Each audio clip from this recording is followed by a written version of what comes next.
Good evening and thanks for joining us. This is Times News. You're with me, Elita Soko. First, the headlines. The former ruling Democratic Progressive Party wants the court to interpret the consequences of firing MEC commissioners.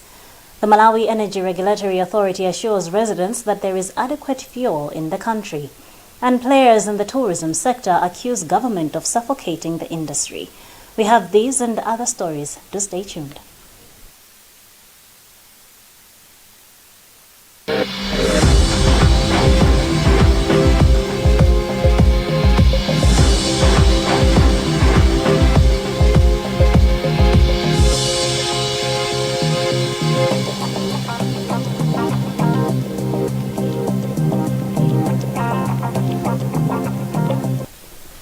And our first news item tonight. The lawyer representing former ruling Democratic Progressive Party DPP in the elections case has defended the party's move to move the court to interpret the removal of four Malawi Electoral Commission commissioners after the June 23, 2020 presidential election.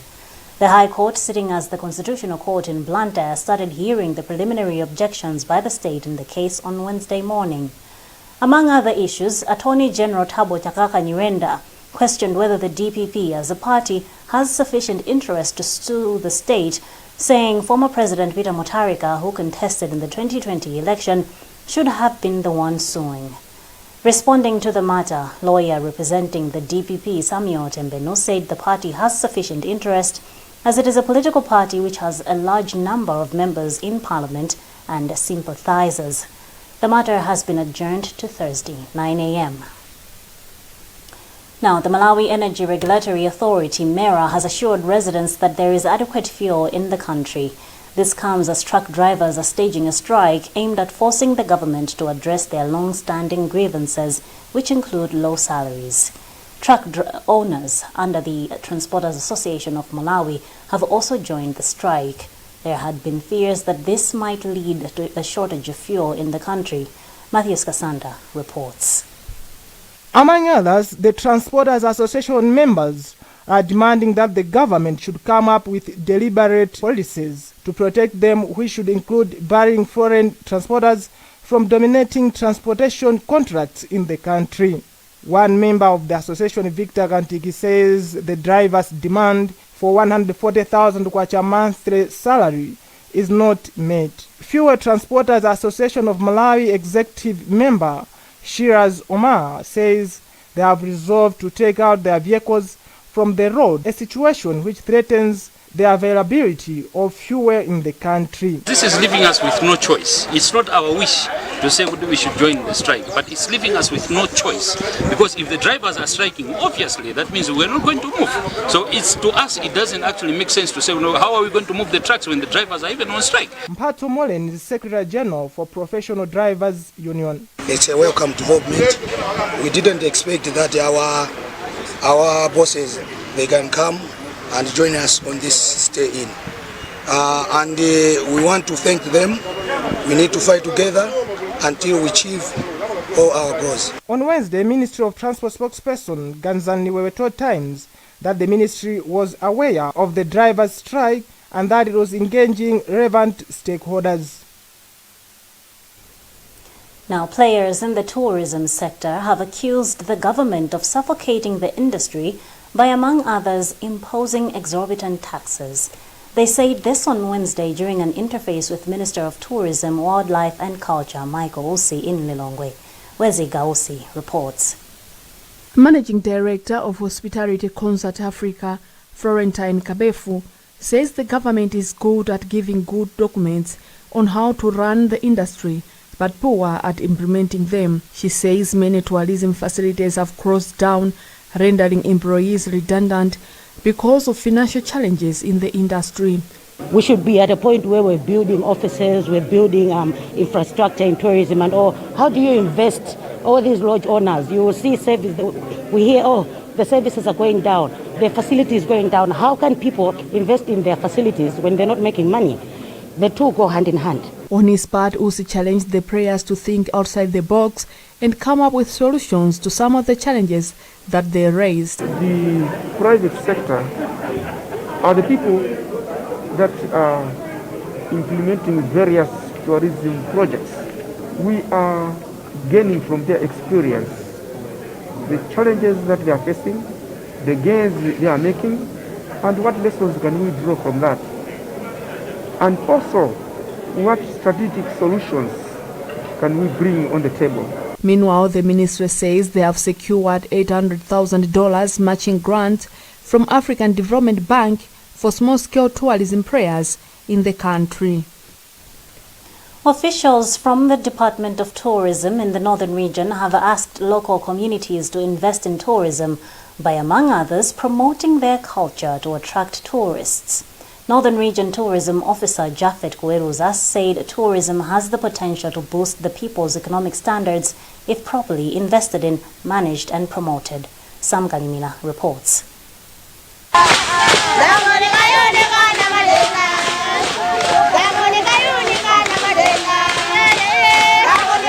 Kueruza was speaking after an engagement with a cultural group under Kandewe Village Community Tourism Project in Rumpi, adding the poker culture has the potential to attract more tourists and later improve the economic livelihood of the communities. The area, which has a museum and a locally constructed Kandewe suspension bridge across Songwe River, is made of bamboo planks. In the recent years, the area has been receiving international tourists despite being located in a typical village. We believe that if they maintain these cultural activities, they will be significant in as far as recovering the tourism industry is concerned. People are nowadays interested in culture to understand what our culture can provide. And as you might have observed, there are some lessons that we can learn from this Kandewe cultural tourism grouping. Issues of local technologies. They constructed a suspension bridge over there using the local technology. They are helping themselves to access the other side of the river. Chairperson of Kandewe Village Community Tourism Project, Abel Nyasuru, said COVID-19 has affected the tourism sector, saying, for instance, this year they have not received any international tourists. Nyasuru further said it is not easy to rehabilitate the Kandewe suspension bridge due to erratic cash inflow. We here at Kandewe Tourism, especially with the outbreak of COVID-19, we have also landed into problems. Visitors, they don't come. They have all been locked outside due to COVID-19. Village Headman Kaitazi asked the government to support the communities with funds to improve the site, saying tourists that patronize the area bring in forex that benefit the nation. This year's Tourism Month is being commemorated under the theme Tourism for Inclusiveness. The Office of the United Nations on Drugs and Crime, UNODC, has stated that the country cannot win the battle against trafficking in persons and smuggling of migrants without the media. The remarks were made during media training on investigation of human trafficking held in Mangochi. Thomas Kachere has more in this report. National Project Officer in the Office of the United Nations on Drug and Crime responsible for issues of trafficking in persons, Maxwell Madiwere, said the media has a bigger role to investigate human trafficking cases. The traffickers identify human trafficking as a low-risk business because they know that the players that they are fighting against are quite few and who are also highly corrupt. They know that the only player who are active player at the moment on the ground are police officers. And you might recall that in the recent years, government through the Malawi Police Service has arrested a good number of police officers because of corruption and their involvement in case of human trafficking. And now further analysis discovered that the absence of the media has also contributed to the increasing in the cases of human trafficking. The media has got a bigger role to play in terms of investigating and also exposing those people that are involved in cases of human trafficking. Senior Deputy Secretary in the Ministry of Homeland Security, Patricia Liabuba, says the ministry is aware of the role media houses play and they are ready to work together with them so that the battle against human trafficking is successful. We are prioritizing prevention. We would like to see more women and young men being prevented from being trafficked by the traffickers. So in doing that, we are targeting several stakeholders. For instance, we are here with the media. It's an initiative that the ministry is also doing. We are also targeting the chiefs because the trafficked people are coming from the communities where the chiefs are. The media training on investigation on issues of human trafficking was organized by Ministry of Homeland Security in conjunction with Global Hope Mobilization.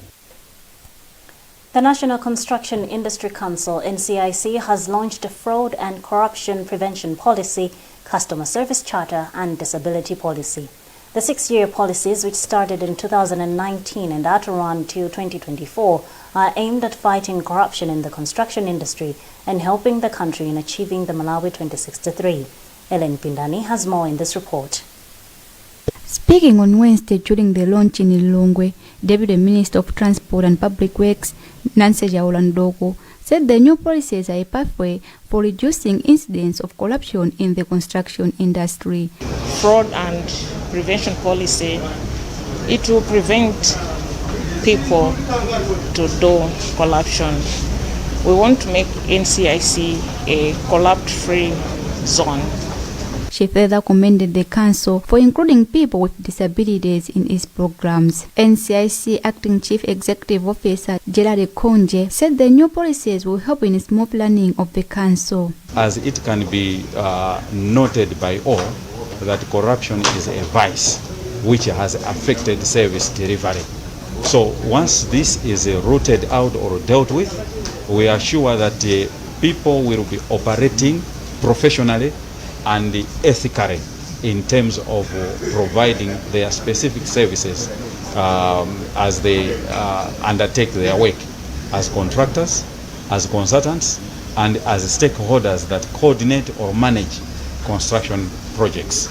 Among others, the new policies will encourage technologies that are user-friendly to people with disabilities, and it will provide guidance on the prevention of corrupt practices in the council and construction industry. Now, there was a tussle between the state and the defense in the High Court over the state's application for the court to start hearing the case of former Malawi Broadcasting Corporation Director General Aubrey Sumbuleta in camera. Sumbuleta is answering charges of alleged sexual assault, abuse of office, and indecent assault. Wezi Gausi reports. The case came for the elections and pre-taking, but before that the state brought an application asking the court to allow the matter to be held in camera. The Director of Public Prosecution, DPP, Steve Kayuni, also notified the court about some amendments it has made to the charge sheet.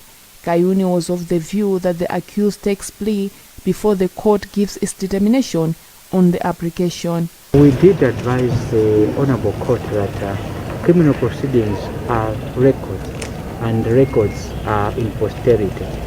So when it comes to this particular women, it's an issue that possibly there should be a courteous approach and a steady attention to victim rights. But defense lawyer David Kanyenda objected to the arrangement, saying the pre-taking is part of the trial. Therefore, the court should give its determination on the application before the accused takes plea. He says the state conduct of serving the defense with the amended charge sheet on the day of hearing was wrong.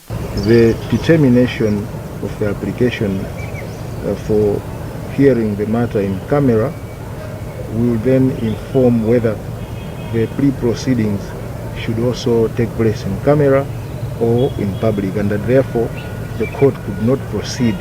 High Court Judge Redson Kapindu has since adjourned the case to October 14, 2021, where he shall deliver a ruling on the matter.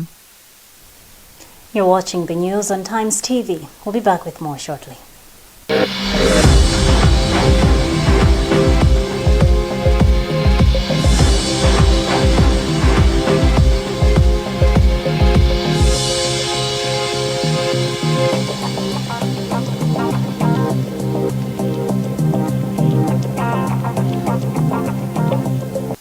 On September 17,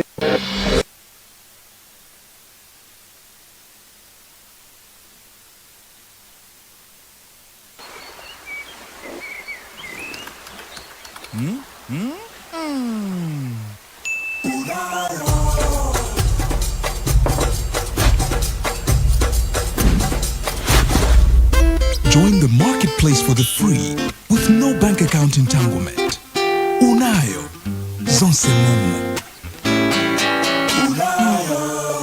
Standard Bank, it can be. We all start differently, but we can all start with the strongest protection. Because some start early, others start late. Some from little homes, others from big ones.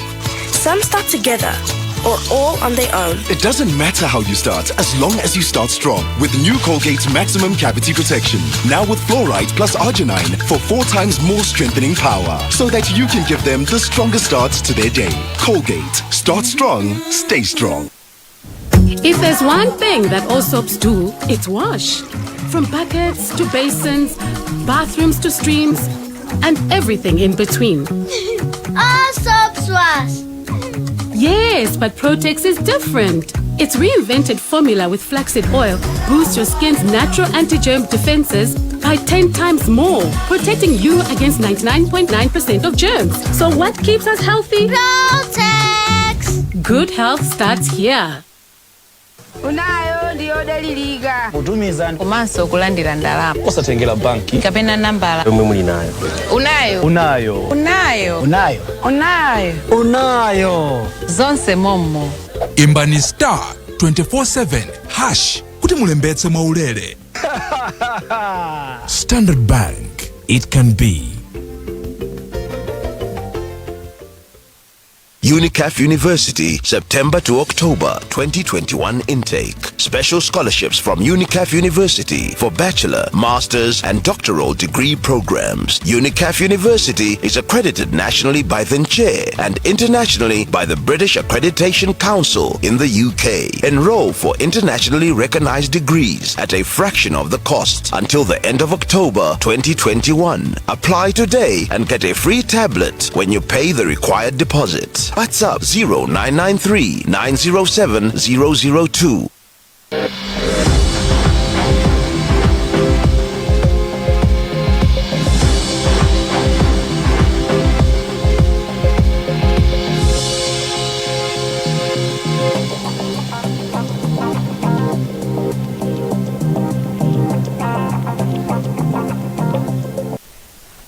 Welcome back.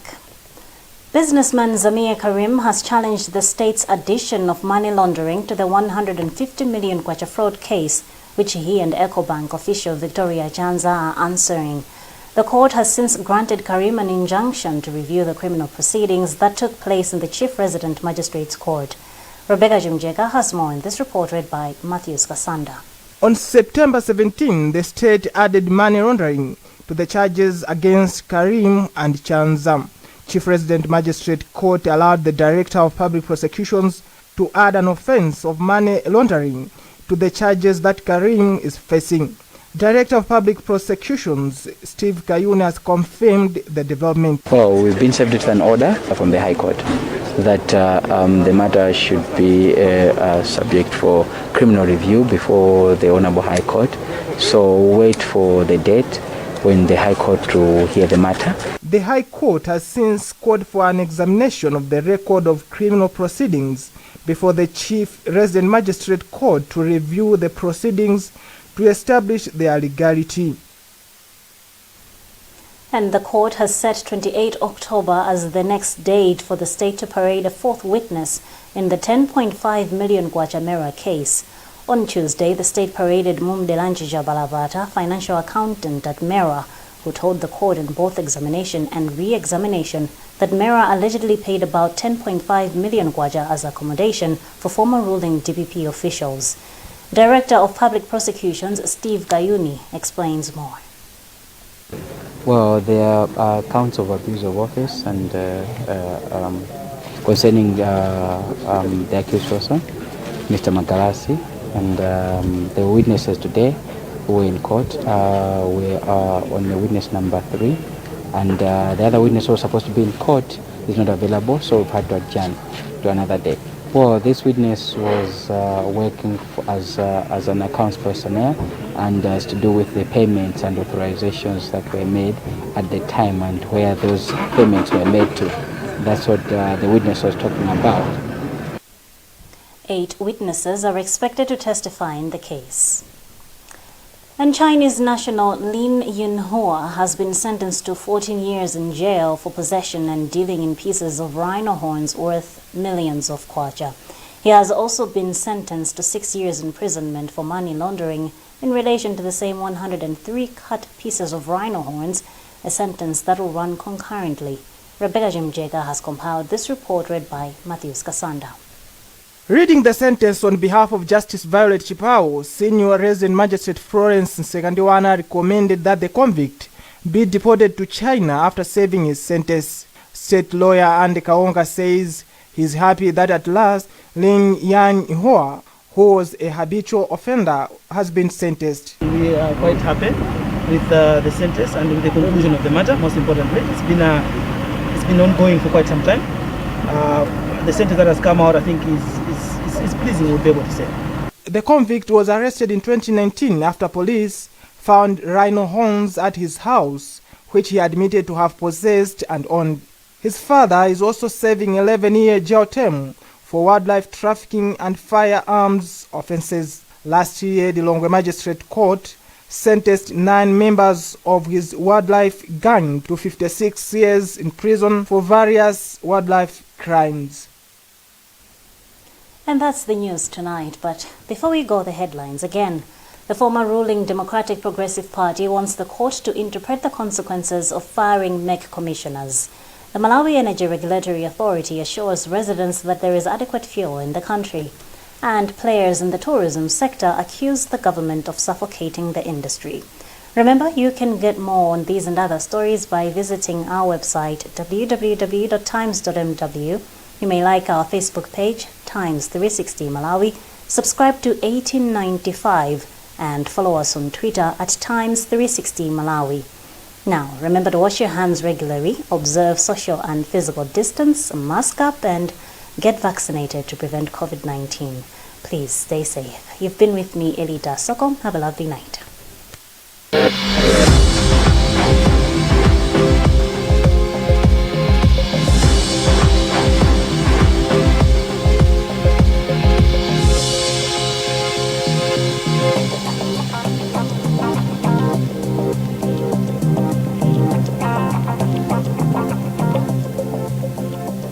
Mona Malawi anzanga.